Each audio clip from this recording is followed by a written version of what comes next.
Get the Intel, the podcast meant for those of us trying to find out what the hell is going on in the field.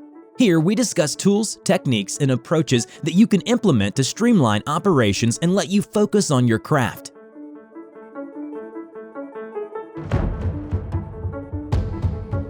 Hello, Chad Gill here. I'm the host of the Get the Intel podcast, where I talk with leaders in contracting, management, and really anyone helping us do business better. This episode is brought to you by Laminin Coaching.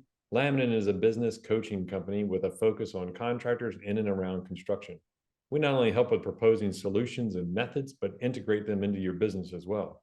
After all, good ideas are not useful until they're implemented. So if you're ready to elevate your business, visit us at laminincoach.com to see our full range of services. So joining me today is Scott Tannen, the founder and CEO of Boll Branch, a fairly good sized company, huge, great, that combines luxury and sustainability in home goods industry. In 2014, he launched Boll Branch with his wife, Missy, who is fantastic, by the way, which has become the world's largest Fairtrade Certified organic cotton consumer and stands as a champion of ethical and traceable production practices in textiles. So under his vision and direction, Boll Branch has grown into one of the largest e-commerce first luxury home brands ever, with millions of customers, famously including U.S. presidents. So prior to Boll Branch, Scott spent several years in consumer marketing at Nabisco, Kraft Foods, Wrigley, all before starting Fun Tank, one of the world's leading publishers of casual online and mobile games. That is a wide range of things, Scott.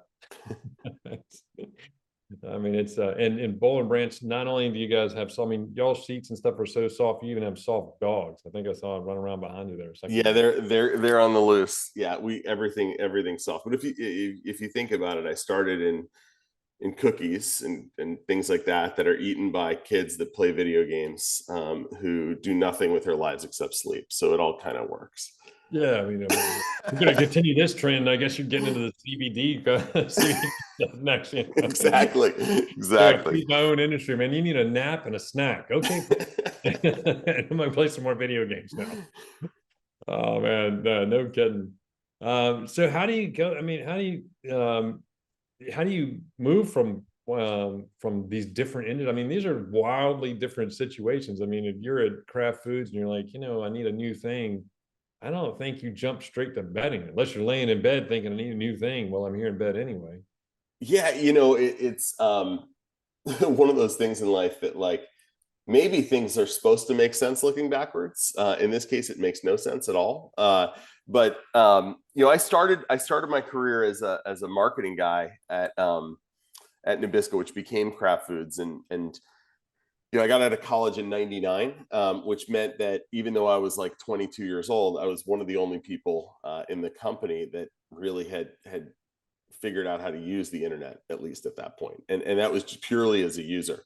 And so I just kept feeling like we got to be using this internet thing a little bit more as a business. And I was sort of on my own, right? I had to I ended up creating the digital marketing group along with a couple other people, like within Nabisco. And one of the things that we figured out was that the kids that we were trying to market to weren't all that interested in coming to a website to learn that they can crush up Ritz crackers and top like a chicken breast with it to make for their family for dinner. They were much more interested that if we gave them a free video game, because that's what they were doing with their time anyway. And we put advertising all over it. And that's how I kind of got into gaming, was the fact that we started developing websites that had hundreds of free games for kids. And, ended up being the big surprise is that casual games move from being something that kids play to something that predominantly women play, 35 plus, right? So they were playing solitaire. Then they moved, eventually things like Farmville, if you remember back in the early days of social games. And today it's the Candy Crushes and Wordles and everything else that, it's not kids playing these things. And they're some of the most highly participated games.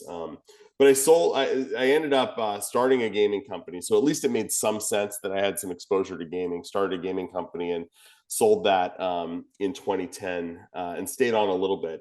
But I was, I realized at that point, I don't know if I was incapable of working for other people after starting my own business, but I think that happens to most people, right? You start thinking about, you're the chief problem solver and you're the approver, and it's very difficult, I think, for people to go from being the approver on things, being the person that has the final say, that's used to putting sort of their neck on the line and saying, this is what I believe and I'm going to go make it happen, to going back into a big company of some sort where you're, yes, you have some decision making, but there's a limit to it. And at least for me, that was difficult.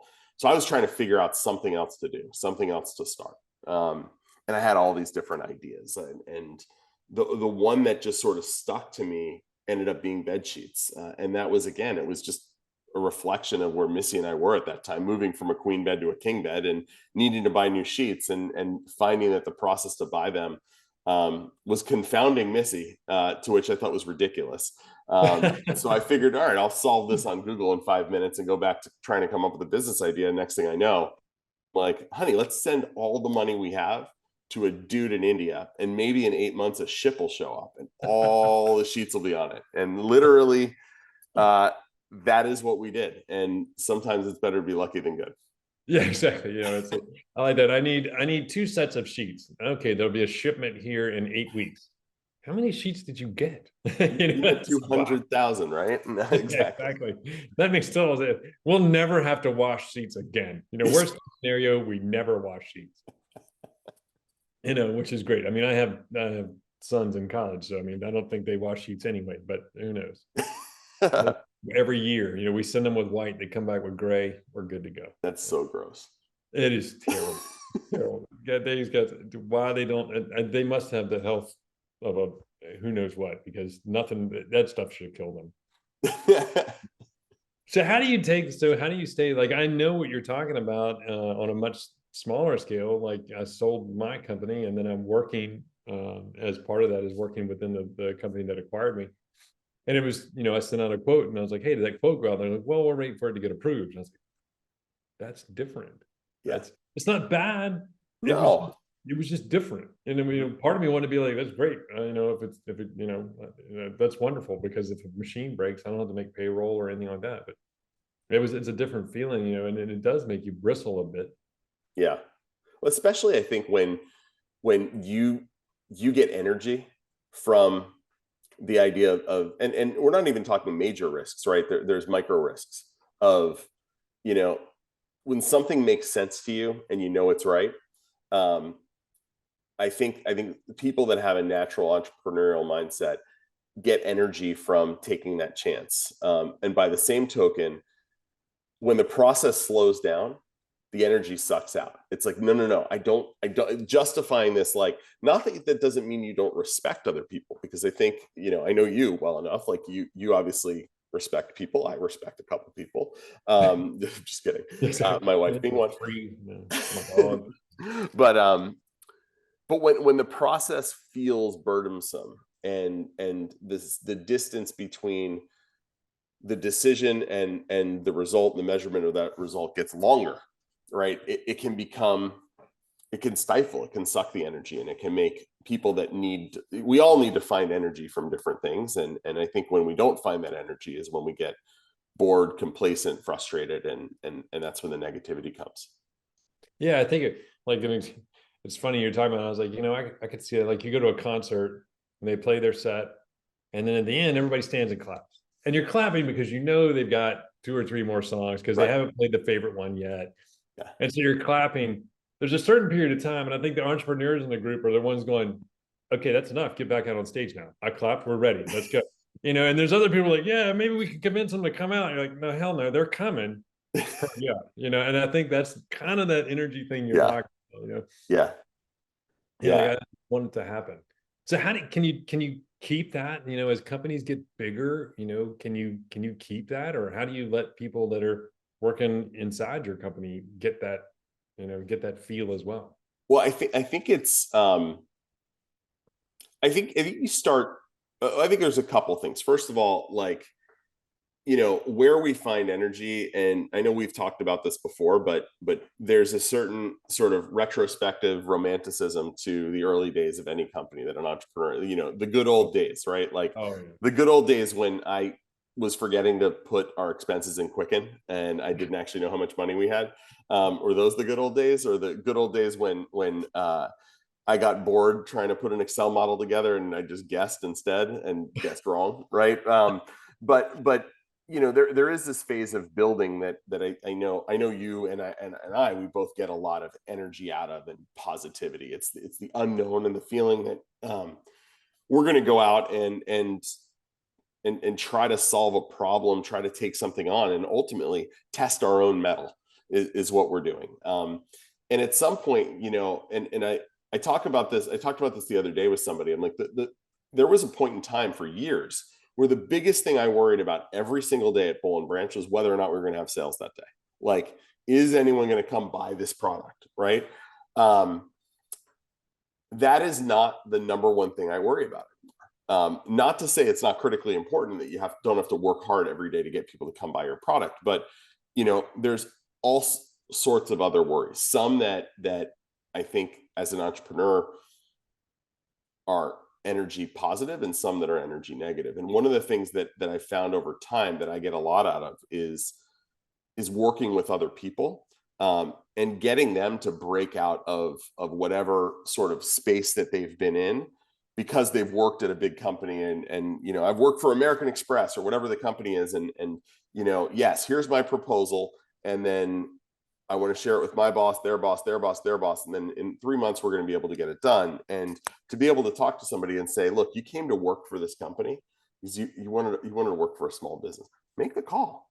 Like, Yeah. what's the worst that can happen? Trust me, if I really thought you'd bankrupt the company, I'd probably stop you.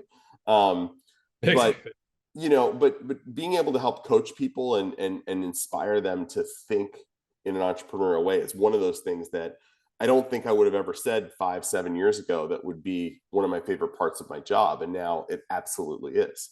And it keeps it fresh because there's new people, new things, new tasks all the time. So when you've accomplished like when you've accomplished as much as you have, and you're where you are and that kind of thing, do you find that it's like, one of the things I love about coaching is I find that it's easier to work for somebody else's goals. It's funny, I don't like to be told what to do, and I want to have my own choices, but it's much easier for you to tell me what you want to accomplish and me work hard for your goals. Whereas my own goals, I'm like, whatever. It's kind of, it's like I have to tie other people's goals in for me to stay engaged. Yeah. And I think it can go both ways sometimes too. And one of the things that I have to really watch myself is that it's always dangerous to put your ambition on somebody else, right? I have so many people that I've worked with where I'm like, wow, if you could just do this, you could be like, the sky is the limit. And some people don't operate that way. That takes them to a place where they're no longer comfortable, and I say uncomfortable in a not good way, right? Sometimes being uncomfortable can be a positive, but that, I think that's also, part of it is trying to understand, where do people think they want to go, and there's a difference between saying, this is where I want to go, but I don't believe I'm capable, where what you can do is show people that they are capable, or this is where I want to go and I don't know how to get there. All right, well, let's be a thought partner here. Let's talk about it. But I agree. I mean, I spend a lot of time, whether it's friends or friends of friends, even both of our girls go to Clemson, and I've spent a lot of time now with it was on the phone yesterday with a student who's got a concentration in entrepreneurship, and he's starting his own AI company. And to me, it was like hugely energizing for me to just spend an hour with him, hear some of the challenges he's running into, and just be a voice, right? And say, have you thought about it this way? Have you looked at it that way? And, granted, I want to go now work with him in his company and not put that thing down, because I'm like, this could be huge. But you got to stop at some point. But yeah, I think it's all about, your perspective changes every day, and how do you embrace the change in perspective and go with it versus trying to rekindle something from the past, because it's hard to do that. It is, and it's hard, at least for me, and I'm assuming it's for other people too. Is like, you assume like I used to think it was humble, like if I can do it, anybody can do it, and everybody's just like me and things like that. Like there's no. And then my wife pointed out, there's people that want to be in the front of a room and give a presentation, and then somewhere out there in the world, there's people who enjoy reconciling checkbooks. I don't know what's wrong with them, but they like it, and I'm glad they do, because I do not. Yeah. But it's like recognizing that there are different types of people, and like you're talking about putting your ambition, but also your vision of the world, the way you see things and do things, because you need all types. Yeah. It's difficult to remember that, what you love doing is sometimes is terrifying to others, and then what they like doing would just drive you crazy. Yeah. In the famous words of Judge Schmales, the world needs ditch diggers too. But I think, that's actually, I kind of, in a way, like it's kind of a funny quote, but I shouldn't set that on the record. But it, there's a fine line though, and between those who believe that they are limited, unnecessarily so, and those who actually enjoy and are comfortable and happy within certain constructs and frames. And that's none of us are the same. And I see it through my own kids, right? My kids and your kids are the same way. Like they have grown up in a house with entrepreneurs. And our girls worked together on a project last year, and I think you said to me, you're like, well, if these two hadn't figured out, couldn't do well in an entrepreneurial contest, like what have we done wrong as parents, right? Exactly. And I think, like, I think to an extent, not everybody's exposed to the idea that this type of risk taking is considered normal, right? It's considered dangerous to a lot of people, and it depends again on where you've come from. If I was the first in my family to get a college education, and I was able to find stable income and a career that I could work in for 30 years, that might generate so much happiness and so much contentness that the idea of, oh, I want to go build something because I want this or that, like, that would take them way out of their comfort zone, and maybe even put them in a place where, the risk relative to the safety or whatever feeling that they're getting is no longer valuable. To me, the idea of working at the same place for 30 years, like I couldn't imagine. Yeah. Yeah. And it's, I was talking to a gentleman about, he's a mergers and acquisition guy. And he was asking me about, different scenarios we'd gone through. And it was funny because we came to the idea is like, everybody has a different scoreboard, some people are driven that, you keep score, or you decide how you're doing based on your checking account, or you do it based on your time with your family, or you do it based on your, what kind of impact you can have. I mean, everybody has different scoreboards to look at, and it's funny. Like, I mean, we're both Clemson fans. We looked at the end of that Florida State game and we're like, we need a different scoreboard, a moral, or a different kicker. The moral victory. No, we cannot. But it was it's finding what it is that does it. I mean, I'm in construction and trades and stuff like that. And there's a huge self-satisfaction that comes with, you can look at what you've actually built physically, and some people, that's exactly what you want. But yeah, there's definitely a scenario, and sometimes I think, I don't know if it's a good thing that my children are driven to be entrepreneurs, or whether I've doomed them to that constant race of worry and it's not made for them. I don't know. Yeah. And well, what you hope is, and again, I think knowing you as a great father, like you're going to give them the room to figure out what's right for them, and that's the greatest gift you can give them, is you've set an example and said, this is my passion and I followed it. Then you find your passion and you follow it, and I think that, like, that's the biggest thing, to me. And even when I think back to really early parts of my career, I guess I demonstrated some qualities that becoming an entrepreneur was in my future, because I like the idea of solving complex problems, and trying to figure things out and unlock things. but for any success I've had, I have to also recognize that I may not be the best executor. And so I have to rely on people that are really, really good at project and process management and execution and, financial management and those sorts of things. And, and them being great at what they're doing, um, is every bit as valuable as maybe, the person that doesn't look at risk the same way as others do. Um, Yeah, I mean, as a collective, it's probably more because no risk that we take until it's implemented and successful, it no, doesn't do anything. right, right. It doesn't. I remember early in my career, I had a guy who was in sales and I was in engineering, and I built this really cool tool and all this kind of stuff, and I was super excited about it. It's like, that's great, Chad. He goes, but that doesn't do anything for the company until I sell it.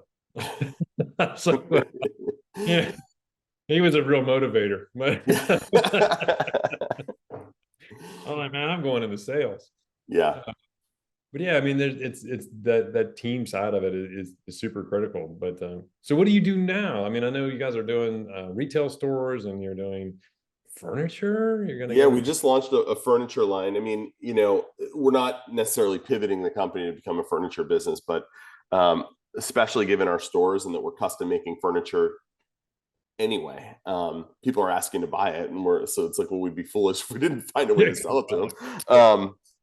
So that's really exciting. I mean, but again, I think that um, you know we're facing a place where now we have a really high level of market awareness, right? So the idea of like walking around the streets with a sandwich board saying, "Hey, learn about Boll and Branch. Our sheets are better than anybody else's," right?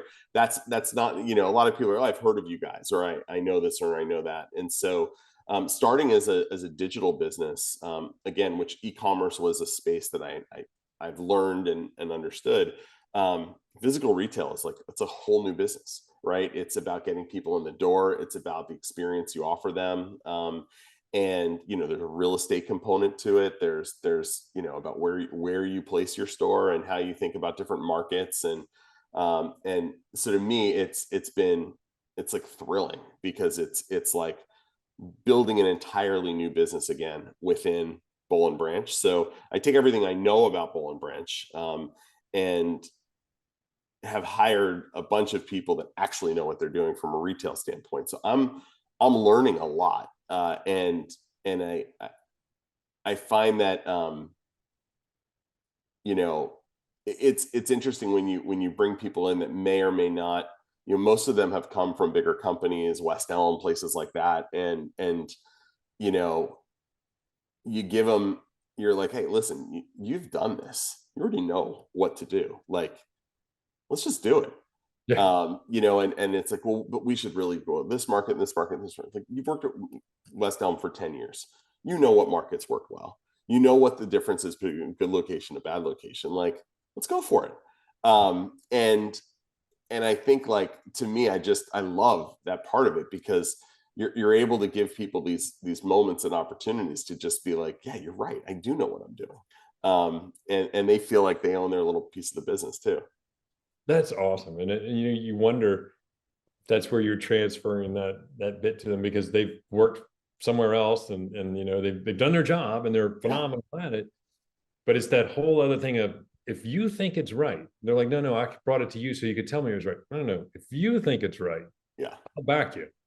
Do you think it's right? And that puts that that little bit of ownership on them, Hmm. which is probably interesting. And I bet it's really fun to see how they react to that. Yeah. And more often than not, um, people are successful. And I think sometimes, like, things don't work out. Right. And then as I become maybe less entrepreneur and more CEO, and I have a choice. I can be like, well, that was a dumb idea. Or, you can take the approach that I would take with myself, which is like, I'm not going to, I screw up all the time and I make terrible decisions all the time. But I ask myself what I learned from it, right? Because I really don't want to make that mistake again. And I think some of those experiences are really, really interesting because you can reflect back on people to say, listen, we made a mistake. didn't kill the company, right? You're not getting fired. Like we had a lot of good reasons for making that decision. It didn't work out, but what do we learn from it, and how are we going to figure it out and move forward? And I think that, like, sometimes I think those are the moments where you realize you can have a bigger impact on people, because they're going to then, the next time they're somebody that reports to them, makes a mistake or takes a chance on something and it's wrong, like, they're going to reflect the same behavior, at least you hope. And that's where, like, I get so much out of Boll Branch in terms of our culture and our team and our people. And I always, again, when you're a small team, and you're always thinking about, what do I have to do? What do I have to create? What do I have to make? At this point, I am actually doing very little during the day. I really am not doing all that much. And I recognize all my teammates are going to probably listen to this, and they're going to be like, we need to do something. But the point is that I just love working with a team of people that all share the same goal. And it's probably the most similar thing I found to playing soccer in high school or something like that, or color war at summer camp. Like, it's a bunch of people coming together with a common goal. Like, at the end of the day, I don't know, we're making sheets, like, we're doing a lot of good in the world. Sometimes it does, like, if you think about it from like an anthropological perspective, like, we have a bunch of adults sitting in a room around a table talking about something that really doesn't actually, like, should we, should the packaging have a little bit of gold foil on the side? Well, what's the cost? What's the impact going to be? How do we think about this? And it's like, are these people just making stuff up? Like, what are you, you're playing business, like, but by the same token, I think working with other people is a very satisfying thing to do. Like, when you all come together and you do something that you're all collectively proud of, it's always, to me, has become much more powerful than something that just Missy and I were proud of, right? It was our thing. Now it's a much bigger hour.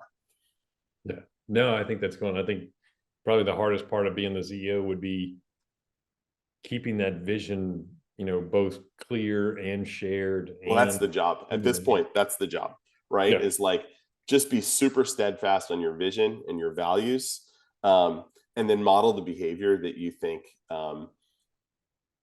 gives everybody the opportunity to be successful. Because if they're all successful, the company's successful. And so, yeah, I mean, as you know, culture is something you have to really invest in. And now I think about that a lot. Like, I know we make the best product of our type in our category. I know we do it in the best way possible. Can we create the kind of company that's actually the best place to work? And I think that's why I keep going. It's been 10 years, right?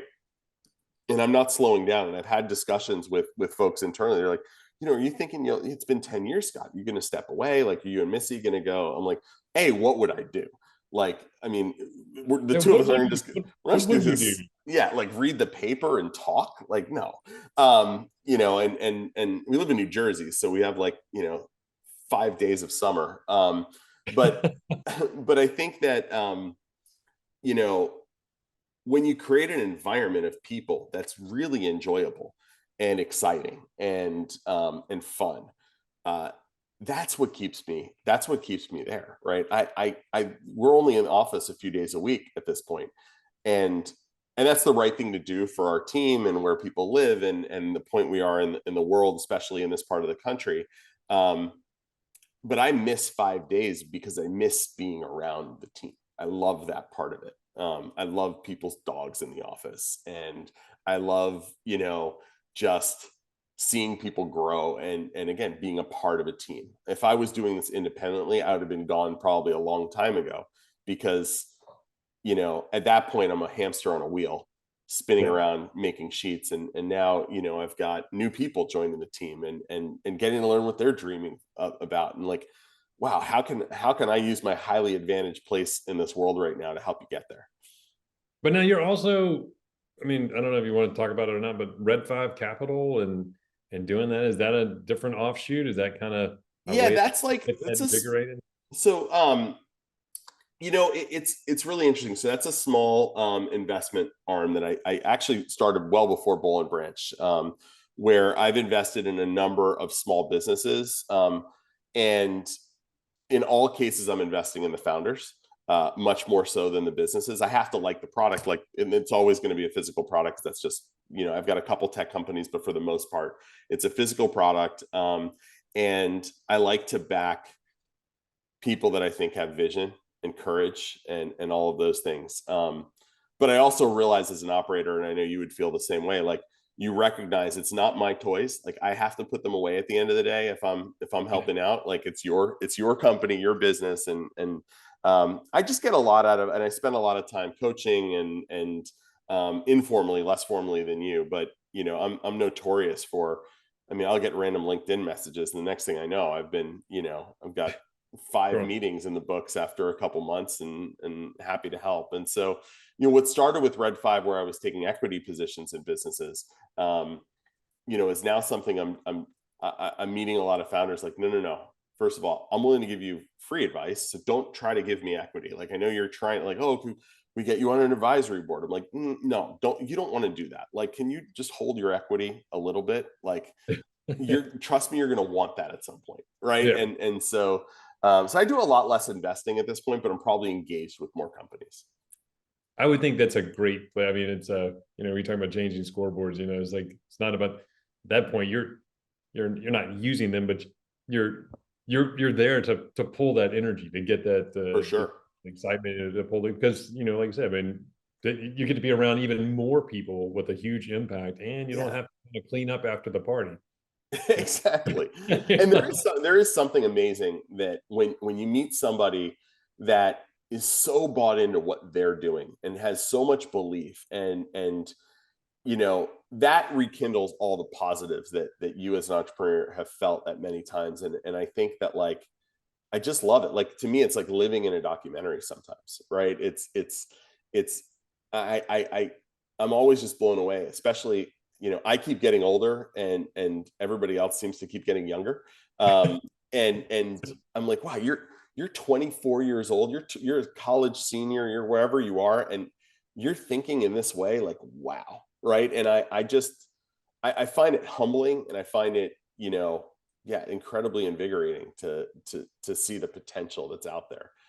Especially now that you do have a whole generation of people that have realized that creating your future is a viable option. It wasn't my parents' generation's option.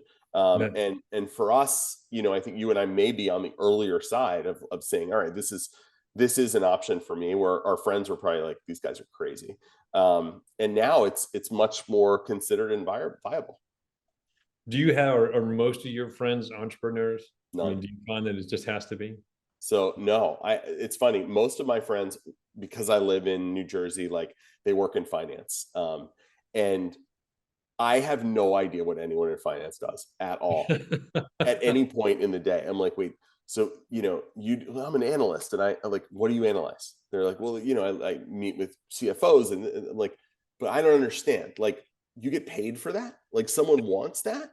Like, wants your research? Like, I've seen you drink 12 beers in an hour. Who wants your research? Like, and somebody's got to know what the effect of 12 is. Yeah.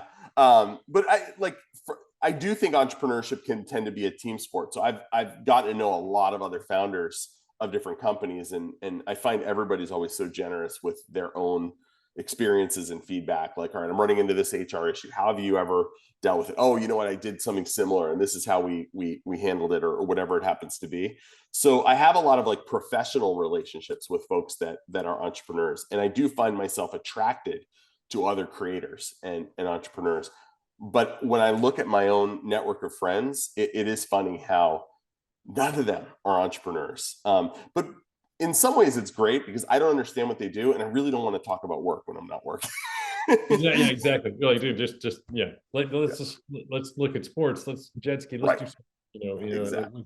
Exactly. Yeah, it was terrible. It's like, no, I'm with you, and it's funny. Like, I'm in an entrepreneurs organization, and that's a great place to meet. Yeah.